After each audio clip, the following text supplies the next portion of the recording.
On today's show, a recap of Suns Hawks after a brutal collapse, plus could a familiar face be headed back to the Valley? We'll discuss why it's a good idea or maybe not so much on this edition of Locked On Phoenix Suns.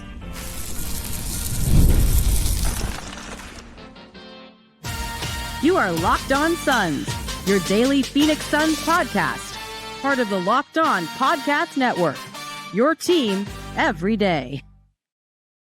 What is up, and welcome back into Locked On Phoenix Suns. My name is Benjamin Garcia, host of the Ben Garcia Show, Monday, Wednesdays, and Fridays at 8 a.m. on YouTube, and a credentialed Suns media member covering your team every day here at the Locked On Podcast Network, Planet Earth's #1 sports podcasting network. I don't know what the rest of the solar system is on, but you're on Planet Earth. Locked On is #1. That is a statistic, not a hyperbole. Wherever you may be listening, however you may be listening, thank you so much for making this show a part of your day. Reminder, Locked On Phoenix Suns is free and available on all platforms, including YouTube. So click that follow or subscribe button. Do what thousands of Suns fans have already done. Become an everyday. Get Locked On the Phoenix Suns right here each and every day. Today's episode is brought to you by FanDuel. Right now, new customers can bet just $5. And if your bet wins, you get $300 in bonus bets to use across the app. Head to FanDuel.com to get started. Joining me for his regularly scheduled and third time doing this intro appearance, my guy, John Voita, managing editor of Bright Side of the Sun, host of the Suns Jam Session podcast, and overall decent dude. How are you, man? I'm gonna start answering you in just one-word answers. Good. People, okay. Listen, here's a few things. We didn't do a show last night. For as happy as I look right now, I feel like death. I'm pretty sure I have corona. Who knows what that's gonna mean for me? I'm right now currently sweating, and every piece of my body hurts. I did watch the Suns game last night. I do an intro. I've got a massive thing of lettuce right here in it, right in my teeth. And you know what? It didn't work out. So we're just going to try to manage through this show, because just like how the Phoenix Suns lost in brutal fashion last night, I feel brutal right now. But here I am playing hurt, not injured, playing hurt. And everyone plays hurt. Maybe not so much playing injured. Yeah, man. Tough loss last night, right? Yeah, watching that game once, I want to drink a few Coronas. It was a tough one, obviously. A team in the Atlanta Hawks that posed the first real threat to Phoenix in a while. Because regardless of how you feel, the good vibes are rolling for Phoenix. You still need to remember that they've played subpar competition to this point. They're doing what they're supposed to do, which is exactly what we need them to do, just for mental sanity's sake. But last night against the Hawks was our first chance to really kind of see a good litmus test of what they looked like against a quality team in the Eastern Conference. And unfortunately, they failed it. And so here we'll recap and kind of talk about what went right, what went wrong, and how we feel about it. And, probably a lot of the fan base is feeling like you, Ben, because you feel like crap right now. A lot of people feel terrible right now because of the manner in which that loss occurred. But I'll remind everybody, go ahead, compartmentalize this one, because we got another game on Tuesday. And that's the beautiful thing about the NBA. You process it, and then you just move on. And so let's move on. Let's get this one out of our system. Well, I think of it like this. When you played the Sacramento Kings, that could have easily been a loss, and you won that game. Mm-hmm. You played the Hawks. It could have easily been a win. You lost that game. I like to think that they even out at the end of the day. But, I don't think they failed this litmus test against the Eastern Conference team that was a trendy NBA Finals pick to start the year, because the Eastern Conference is just really bad. They were up, I think it was 23 points on this team at one point with 9 minutes left to go in the fourth quarter. I think 22. So 22 points with 9 minutes left to go in the fourth quarter, or whatever it looked like. I think the Suns finally got from a team that's actually good, meaning the Suns have gotten up big on teams and have been able to just coast because a lot of them have been bad teams. I think this was a wake-up call for the Suns that, when you're up 20-plus points, that it doesn't mean you won the game and you can't coast. And allowing 46 points in the fourth quarter, I don't think was the Atlanta Hawks just exposing what the Phoenix Suns do poorly. I think it was more based off of the Hawks got really hot and the Suns thought they already won the game. And I think there were some other missteps there. Obviously, Dyson Daniels, had Devin Booker in a straight jacket in some spots, and Jalen Johnson's a really good player. It just didn't, it didn't feel like to me that they failed. It just felt like the Hawks caught the Suns off guard. And the Suns, before you know it, got a valuable lesson for a young team that big leads evaporate like that. Absolutely. And it was even worse than you stated, Ben. It was 47 in the fourth quarter. I mean, they gave up 47 points. Holy cow. In the fourth quarter. And this is the way that I kind of look at it. And the way that I was processing it last night is I did a solo game recap on the Suns Jam Session podcast. And I was trying to go, okay, well, what do I take from this? Because that's what you try to do at the end of every game. What did we learn? And the hope is the Suns learned, an old Monty Williams colloquial kind of, never get happy on the farm. Right? Because the team appeared to get happy on the farm in that fourth quarter, up 22 points, as you noted, with 9 minutes left. And they played a team that, without Trae Young, kind of reminds me of the Phoenix Suns because they're long, they hustle, they're tenacious, and they're not going to give up. And that's kind of been what the Suns have been writing this entire season, and how that aspect of their identity is who and what they are. And when they were faced with kind of the Spider-Man meme of who they are, it became difficult. And I think the biggest thing is, yeah, you can say that the Hawks came back and won the game, but the Suns were their own worst enemy. They had 5 turnovers in the fourth, and all of them led to points, 10 points off turnovers. I mean, there was a stretch there where they gave up 20 consecutive points where it was literally like playing 2K and you're on, the street yard and you're going and some guy just picks your pocket every time. You're walking up to half court, your pocket's picked, and then it's a fast break opportunity for the opposition. And that happened over and over and over again. You add to the fact that, yeah, the Suns, they faced this kind of challenge a little bit in Dallas because Dallas came back and got it to within 3. And unfortunately for them, they didn't have enough talent to ultimately complete the comeback. But the Atlanta Hawks team did. And so the lesson that was hopefully learned against Dallas wasn't properly executed tonight. The Suns got a little too, or last night, got a little bit too in their own emotions and allowed those to dictate them rather than focusing on execution, trying to take advantage of over rotations and a defense that was willing to gamble. Because when you're a team that's down, you're going to gamble. And the Suns could have cerebrally had an opportunity to kind of say, hey, you know what, this team's gambling a little too much. Let's take advantage of their aggressiveness on the defensive end and use it against them. And that's the learning opportunity. That's where you sit and you go, okay, we need to be a little bit more smart, cerebral, and maybe Coach Jordan Ott could change a little bit of adjust his lineups late in that game because he kind of rode, the Colin Gillespie maybe a little too long. Maybe Ryan Dunn could have been in there for defensive purposes. There's a lot of what ifs you can take from this game, but ultimately, again, you compartmentalize it, you move on. What do you think is like, here's the problem. When the Suns were shooting like 47% from 3 and 60% from the field in games, people would tell me like, that's not the true Phoenix Suns. The true Phoenix Suns is 52%, 38%. That's pretty high too. 35% from 3. And I was like, it doesn't matter because it happened and they won that game. In this game, they shot 50. They were the poorer team in shooting the ball. I didn't even look at statistics, and I can tell you that because of what I watched. But okay, it actually evened out towards the end. I know in the first half, the Suns were shooting, I know subpar to what the Hawks were, and they were up in this game because of some weird officiating, and as well as they weren't shooting the ball from 3 nearly as effectively. I know they were shooting the 3 ball like 17%. What do you think is more real tonight? Or what the Suns were 5 games into into a win streak against the Pacers, Clippers and the Dallas Mavericks, or tonight where they shot 48% of the field, 33% from 3, or before when they were just kind of shooting lights out. Do you think the Suns are going to have to win more games doing it like tonight on the defensive end where they kind of failed to do so, giving up 47 points, nearly 50 points in a final quarter? As we play good teams, that's where Phoenix is going to have to win games because I think that it's somewhere in the middle, Ben. And I think this is a team that can shoot, and they've learned ways to open up space for their shooters effectively because what they're doing this season is what they weren't doing last year, and that's they're touching the paint. And we've had this conversation before, but if you touch the paint, there's an opportunity for the defense to collapse. It's going to open up your shooters, and you have good shooters on this team. Okay, not a ton of them, but Dylan Brooks is shooting better than I thought. Colin Gillespie is shooting better than I thought. Grayson Allen and Royce O'Neal are shooting kind of where they should be expected. Devin Booker is shooting better than we thought. So you take a look at that and you go, okay, this team can shoot if need be. but that shouldn't be where they hang their hat.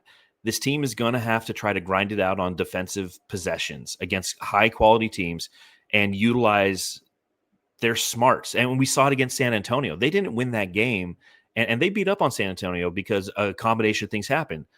They were unbelievably hot from beyond the arc, but they also shut them down defensively. And the goal, they suffocated them. And that's how they should be. That should be their identity. And that's, I think, what they want to be, is a suffocating defense, a team that in these late games, and I felt it last night, and I felt it, against Dallas. I go, in years past, when the opposition's bringing the ball up the court, you didn't feel like you had any chance to stop them. With this team, you do. And that's a step in the right direction. Now there just needs to be a little bit better execution. And again, a better controlling of your emotions late in the game and not giving the opposition free points and via technical fouls and things like that. Let's go over to Dylan Brooks, who's had his first back-to-back 30-point game of his career. We've got some. You showed me some statistics before the game. I've got some statistics as well per Synergy that show maybe not the Dylan Brooks that we're going to see for the foreseeable future, because it just might be it was all the good parts of Dylan Brooks mixed up with some of the bad parts, but it ended up biting them in the ass last night. And let's talk about it next. Today's show is brought to you by Robinhood. Your ambition just met its match with Robinhood. You play for the win, not just on game day, every day. Locking in every opening, beating your PR, beating it again, channel that drive into your money. Robinhood puts you in control of your money. Trade stocks and ETFs, options, futures, and crypto all on one platform. You can now build and execute your own trades from a desktop with Robinhood Legends advanced tools, or take advantage of the new Robinhood strategies with a tailored portfolio managed by a team of experts. You expect more from yourself. Expect more from your money. Get started today at Robinhood.com/yourmoney. Again, that's Robinhood.com/yourmoney. Robinhood, your money, your move. Okay, so you and I were talking. We were talking before the show. I didn't love, and maybe it starts here and we kind of develop it into the Dylan Brooks thing. Devin Booker didn't have an awesome game last night. People pointed to the statistics, got a little bit better towards the end because Booker, I thought, was kind of helping pull this team out of it. I think he got it up to like 111, 106. He was hitting bucket after bucket, finding guys down low, doing the things superstars have to do, supermax players have to do, that even when you're not having a great game, you deliver when the team needs it most. I didn't love how late in this game, despite Dylan Brooks' 30-point game again, and Colin Gillespie, had 15 points and was an energizer off the bounce again. Both guys were getting late looks in this game, whether it was Brooks or Colin Gillespie, where I thought that's Devin Booker's time. I didn't love it. What did you think? I know we talk about Devin Booker going up against Jalen Johnson and Dyson Daniels, and they just sort of eat his lunch sometimes. What did you think about that late game plan, if you will? I think that the fact that Devin Booker was being pestered as much as he was by Dyson Daniels and Jalen Johnson forces you into situations that you don't want. And Dylan Brooks being the guy isn't necessarily what you want. What he brings to this team is unquantifiable when it comes to energy and intensity and how it rubs off on his teammates. And as an offensive force, he has, as you mentioned, back-to-back 30-point games, which I'm shocked at. I sit there and I was looking at the game before. I'm like, there's no way he replicates what he did against the Pacers. It just doesn't make sense. And then he does, and he's absolutely one of your no yes guys, right? When he's driving into the lane, he does that slow motion spin shot, and he's fading away, and he's shooting a flat shot. You're like, no, and then it goes in barely, and you're like, well, yes, okay, that worked out. But it's not sustainable. And that's the challenge. But on the other side of that, Ben, there's not much else out there right now to truly assist Devin Booker when those late game situations occur from an offensive standpoint. That's where Jalen Green is supposed to really help with the gravity. And that has been my number one challenge with this team entering the season. Wasn't the fact that they're not going to necessarily be a great shooting team. It's the fact that in the final 5 minutes when things are tight, that's where we're going to see a lot of the challenges with the roster construction of the Suns exposed. And we saw it last night 100%. Devin Booker did everything he could. He tried to will this team to victory. But ultimately, when the supporting cast isn't as consistent as they need to be in those final minutes when things get tight, unfortunately, this is the result that you get. Well, to me, it just feels like it's easy to say, feed the hot hand, Dylan Brooks, 30 points last night, let him do his thing. Exactly what you said. It was his turnaround jumper late in this game where I was like, what are you doing? Don't shoot that. And then it fell in. And I was like, yeah, barely though. He had the one where he shot it. It went in. It looked like it was about to come out. And I thought it was going to airball. Yeah. Oh man. It's unbelievable. I thought he was going to airball and it went in. And I almost tweeted out, oh, you're getting some of the Memphis Grizzlies, Dylan Brooks, where he's shooting them out of games and he's doing too much on the court, which, again, you live with it. I'm not going after Dylan Brooks. He is 85% awesome, and 15% of the times you're scratching your head. Yep. I'll live with that scenario, especially with the contract that Dylan Brooks is on. My only thing is, all right, this is what's going to make games late really tough. This is what's going to make games tough late that are close when you go against the Memphis Timberwolves. My brain is so fried right now. Scrambled eggs over there. The Minnesota Timberwolves, like they've got on Friday. What if this game is close? You don't think Jaden McDaniels is going to be draped all over Devin Booker? Dyson Daniels is another player who plays really well against Devin Booker. Drew Holiday, like these lengthy, I know Drew Holiday is not a smaller guard, but a guard. These lengthy wings and guards a little bit have always been able to eat Devin Booker's lunch because he's not the strongest, biggest player. And that's where it kind of separates him from Luka, him from Nikola Jokic, him from Shai Gilgeous-Alexander, which again, Booker still, supermax player. He has to overcome some of those things, but that's where it's going to be really tough for them. But I would still rather the ball be in Devin Booker's hands to end games because I think he's a better playmaker. I still believe you have Devin Booker driving to his spots. Someone's going to rotate over and Booker can find someone for an open shot rather than Dylan Brooks taking ISO turnaround jumpers or trying to get to the rim and hooking someone. Yeah, I think it was not a great call, but I just think that he obviously hooked him, but I just don't think it's a great call to make in that spot where Nickeil Alexander maybe flops a little bit and they're going the other direction. I just feel like in end of game scenarios, Devin Booker should always have the ball in his hands. I thought he was answering the bell late, and then they just went away from it. I just don't get that sort of thing that the Suns are doing last night. It's because, Ben, you're being rational, and Dylan Brooks is an irrational confidence guy. Dude, I love it. It's 100% true, though. He's going to do irrational things. And like you said, 85-15, right? 85% of the time, you're going to love what Dylan Brooks is doing and what he's bringing. And there's 15% of the time where there's going to be either boneheaded decisions, boneheaded actions, or boneheaded shots taken when, again, you need to start a possession with Devin Booker having the ball in his hands. Now, to the possession that you're referring to, yeah, it was the right move by Dylan Brooks, although earlier in that possession, he tried to take Nickeil Alexander-Walker off the dribble, tried to go right, didn't work, backed up, tried it again, and this time he was being more aggressive because Nickeil Alexander-Walker was being physical with him. So he's like, okay, I'm going to use his physicality against him. And then Dylan Brooks is the one who got called for the foul. So again, that's the 15% where he just allows his emotions to take over and not go, you know what, let me just reset this thing, hand it over to Devin Booker, let him run this possession, because in a best case scenario, by having the ball in Devin Booker's hands, it's going to equate to Dylan Brooks having a wide open shot, not one where he's trying to physically put himself through a player or around a player in order to make kind of one of those funky looking, 8-footers that he likes to take. Do you think this changes your thoughts at all about the Suns this year? No. Because losses like that, I think, can make people feel, well, okay, well, they're not that good. Because they played against a good Atlanta Hawks team. And that's what people are feeling right now. I don't think that's fair. I think it's very clear that the Suns just took their eye off the ball. I think it's all it is. Now, it sucks, but sometimes I think it's all you chop it up to. Not like, oh, the Hawks are just that much better. Oh, they didn't have Kristaps Porzingis or Trae Young. Oh, shocker, shocker. Kristaps Porzingis isn't playing again. That sounds like an Atlanta Hawks issue, not a Suns issue. Trae Young, okay, he's out. I think you can make a valid case that the Hawks should move on from Trae Young. And the Suns are missing Grayson Allen and Jalen Green. felt like a fair fight to me last night. It just feels like, dang, you really want that win because then you're 10 and 10-6. You'd be 10 and oh, no, I'm sorry, 9-6 on the season. You'd be 9-5. 9-5. God, golly, math is hard. Scrambled eggs 9-5 on the season. If people are gonna have to give me some grace today.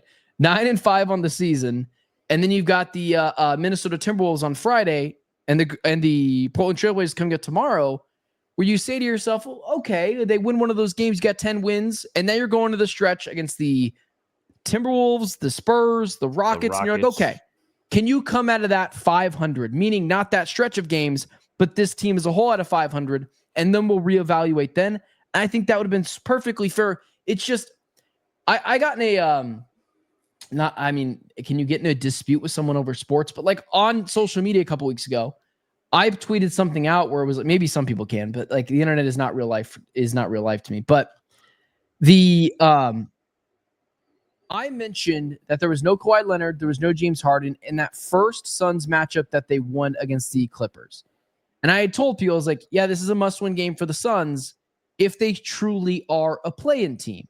And my guy Espo reached out to me. He's like, there's no must-win games for this team. Like, well, let's not be afraid to put expectations on this team. And if your expectations are play-in aspirations, you got to win these 50-50 games. And last night was a 50-50 game, and they lost it. Again, you could chop it up to, well, they should have lost the Kings game, and they won. But it doesn't change anything for you. Still feel like possible play-in team. Maybe you got a little too high on maybe a top 6 team in the playoffs. No, I think so. So here's how I look at it: is we're going to know more about how we feel about this game in 2 weeks or by Christmas. That's a good point. Because we have a tough schedule ahead of us, as you mentioned. Portland on Tuesday night at 9 p.m. No gimme games. Match up well with the Suns. Exactly. They match up so well. Then you got a 3-game homestand with Minnesota, San Antonio, and Houston. You go to Sacramento, but then you've got Oklahoma City, Denver, the Lakers, Houston, Minnesota, Golden State, and then the Lakers. All right, that takes us to Christmas. And that's a tough stretch of games. And that's why this game, when we're sitting here and you and I are chopping it up after Christmas has happened, and we look back and we go, you know what? The Hawks game was kind of the start of either a good 500 run. That was a good learning opportunity for the Suns. They let one slip away, but they learned from it. Or it was like, oh man, this potentially could have been, one of the last opportunities to garner a win where they actually, the way that they let that one slipped away probably affected this team more than it should have. Now, that's probably a false narrative because obviously there's a lot that's going to happen in the games that I just mentioned on the schedule, who this team is, the health of the team, a ton of different variables. But on the surface level, that's how people are going to take it. Now, relative to expectations, and I have to remind people of this is a team that had the expectation, at least per Vegas, of 30.5 wins this year. Okay? So we went through a stretch where we beat bad teams. That's what you're supposed to do. And now we have a stretch where we're going to take on some good teams. As long as we continue to maintain the mean, and the mean for this team is competitiveness, then I can walk away and go, you know what? The Hawks, yeah, that was an unfortunate loss. It sucked. No one likes being up 22 in the fourth and losing, okay? Just that's the Kings. We've done it to them a couple times. We did it on Brightside Night a couple years ago, and we did it to start this season. So it's not a great place to be, but as long as this team maintains their level of competitiveness, their energy, their effort, their attitude, I'm going to be okay with it. And personally, at this point in time, I feel like this team is going to continue to do those things. So they're meeting my expectations moving forward because that's all I expected from this team. I'm not going to – it's like Matt Ishbia said on Media Day, right? Like success isn't going to be measured in wins and losses. It's going to be measured with the competitiveness of this team. And how do I feel watching this team? I'm enjoying – that was a damn enjoyable game. It sucks we lost, but that was a damn enjoyable game. And even the fact that they came back, it's like, cool, we get to learn something about the Suns in the last 5 minutes of the game. Let's see. Oh, Dylan Brooks, boneheaded play. Offensive foul, didn't need that. A technical foul, didn't need that. It was still a highly entertaining game. It just sucks that we came out on the wrong side, because if you and I are sitting here today and we win 124-122, we'd be like, man, sucks we almost gave up that huge lead, but team's looking good, 9-5, blah blah blah. It's like, no, you need adversity to move forward, and I'm looking forward to seeing what these next few games look like for the Suns, because we're going to continue to learn plenty about this team. And if they somehow beat the Blazers and the Timberwolves over the next 2 days, you're like, all right, kind of evens out all at the end of the day. There could be a familiar face coming back to Phoenix. There's some scuttlebutt about it on social media. I thought it'd be fun to talk about. That'd be fun to talk about on the show. So let's do that next. Today's show is brought to you by Game Time. Basketball season officially here. Nothing beats being in the arena for those opening games, but let's be real. Getting tickets can be a total headache between waiting in queues, surprise fees, and prices that jump right before checkout. It's so easy to get frustrated when all you want to do is cheer on your team. That's where Game Time comes in, the app that gives the advantage back to fans, your ultimate life hack for scoring amazing NBA tickets, fast, easy, and stress-free. I recently used Game Time to grab tickets for a Diamondbacks game, when the Diamondbacks were still in season a couple of months ago. I've done it before for Cardinals tickets. I bought Cardinals tickets for my nephew and his mom not too long ago using Game Time because the tickets were fast, cheap, and affordable. Take the guesswork out of buying NBA tickets with Game Time. Down the Game Time app, create an account, and use code LOCKEDONNBA for $20 off your first purchase. Terms apply. That's code LOCKEDONNBA for $20 off. Swipe, tap, ticket, go. Game Time. Today's episode is also brought to you by FanDuel. The NBA is back, and there's no better place to get in on the action than FanDuel, the official sports betting partner of the NBA. Even if you missed the start of the game, want to ride the hot hand, FanDuel has live bets on everything from who will score next to fourth quarter comebacks. Plus, you can even combine your live bets into a same-game parlay for a shot at a bigger payout. It keeps everything exciting, especially when your team's making that late push. Right now, FanDuel is giving new customers $300 in bonus bets when your first $5 bet win. So to FanDuel.com to sign up and play your game with FanDuel, the official sports betting partner of the NBA. So we were going to talk about Cam Payne, and we were going to, because we saw some people maybe speculating that the former tank commander of the Chicago Bulls and beloved Phoenix Sun, Cam Payne, could have been returned to the Valley. It doesn't seem like that's the case, as literally right now, man, we picked the perfect time to record this podcast. The Phoenix Suns are signing guard. I'm not going to be able to pronounce his name. Jamaree Bouyea. Jamaree Bouyea. I just remember him from the NCAA tournament. He played at San Francisco, according to Shams Charania, to a two-way NBA contract, sources tell ESPN. Bouyea has played part of 3 NBA years and has averaged 20 points, 5.5 rebounds, and 4 assists in the G League this season. So as you have pointed out, Suns already have 3 guys on two-way deals. Yeah. It would be, I don't really know what they're going to do with that here, or if they're just going to convert someone else, or someone's getting let go. So yeah, this is interesting. So obviously every team per Gambo, they're not interested in bringing Cam Payne back.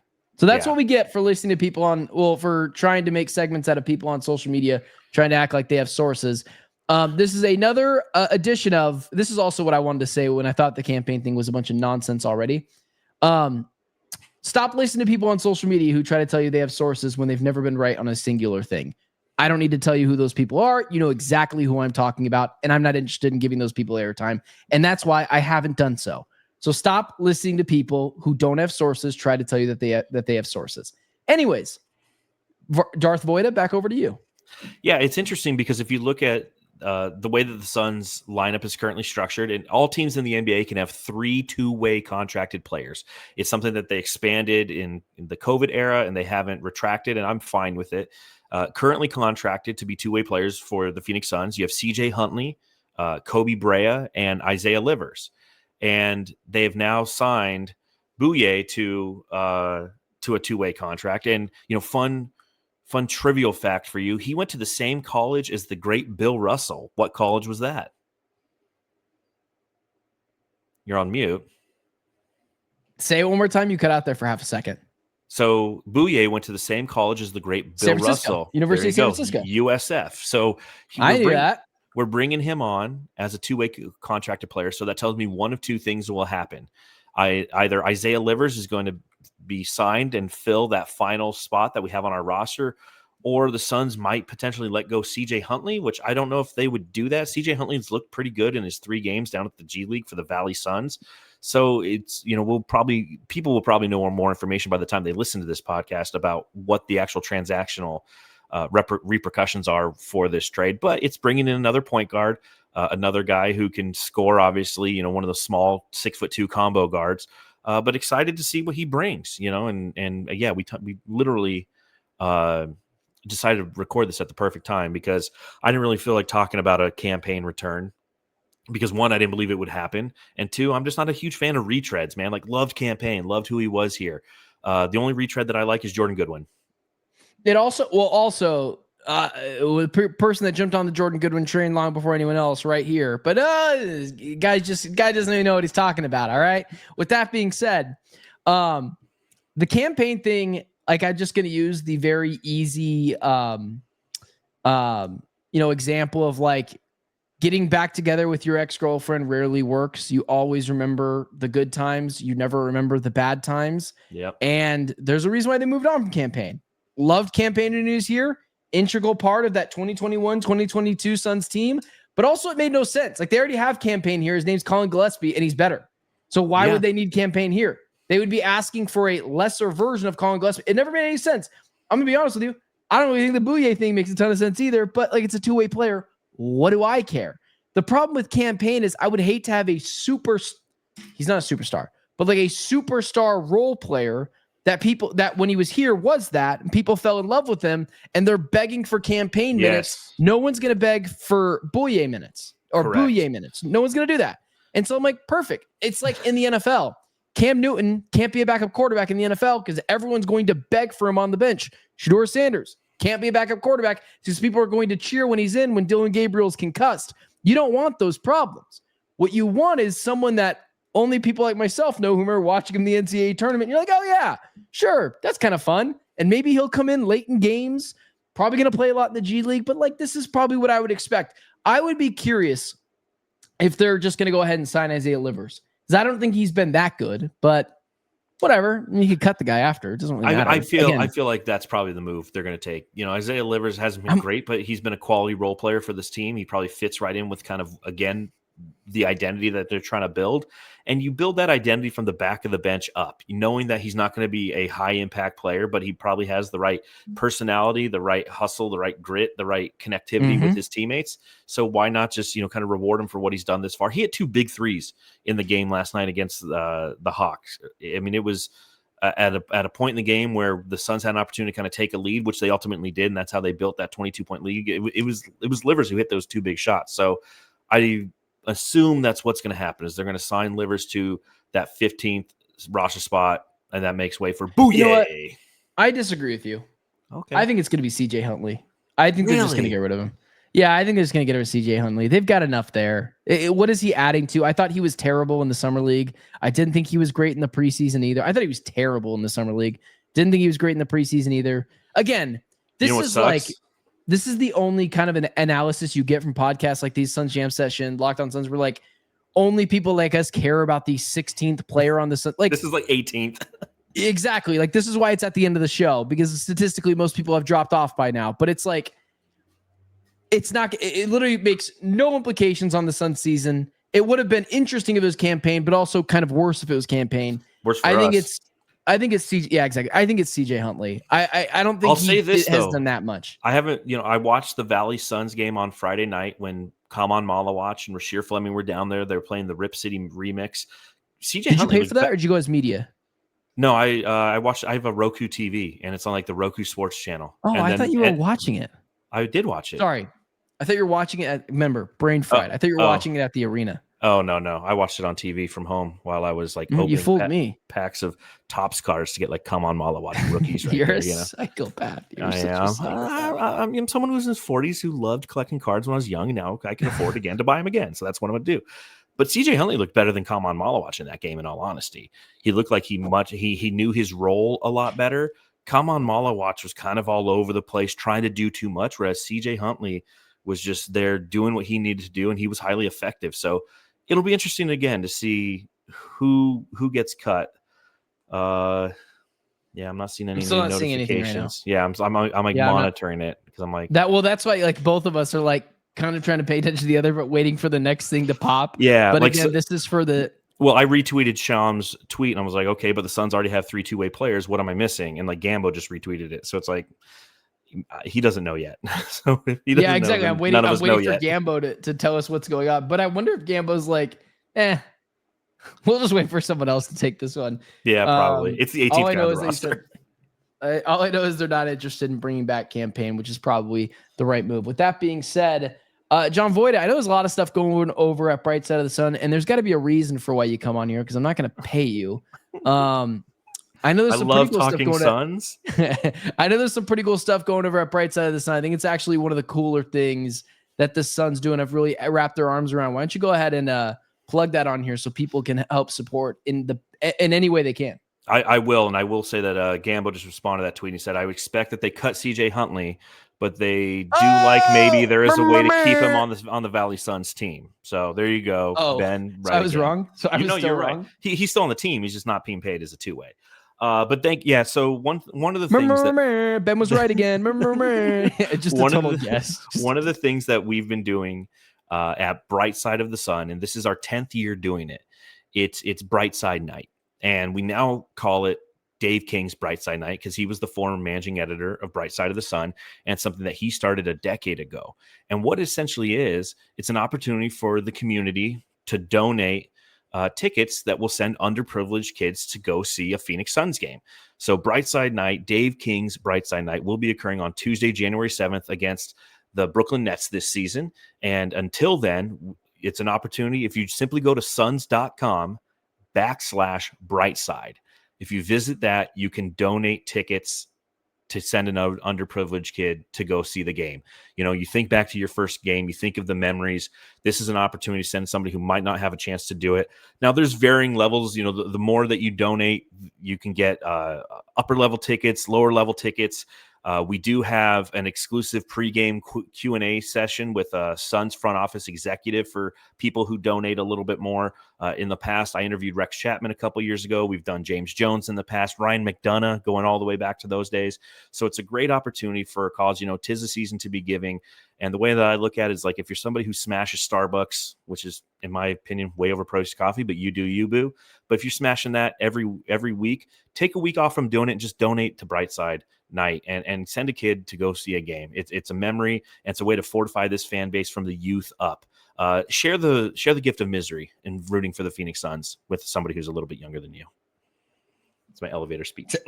It's absolutely an awesome cause for an awesome dude in Dave King, who you knew very well. I didn't know super well, but we had him on Fox Sports 910 weekly.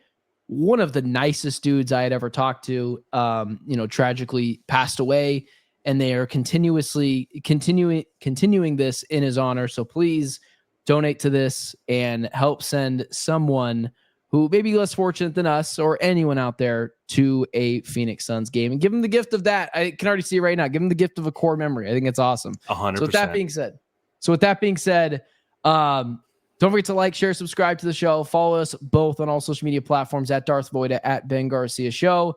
Guys, I hope I'm feeling better tomorrow, because I got to tell you, this was rough. No, why are you putting your hoodie up? Because we're both wearing hoodies. I'm going to sweat through it. I'm going to need to go put on a different shirt. Word.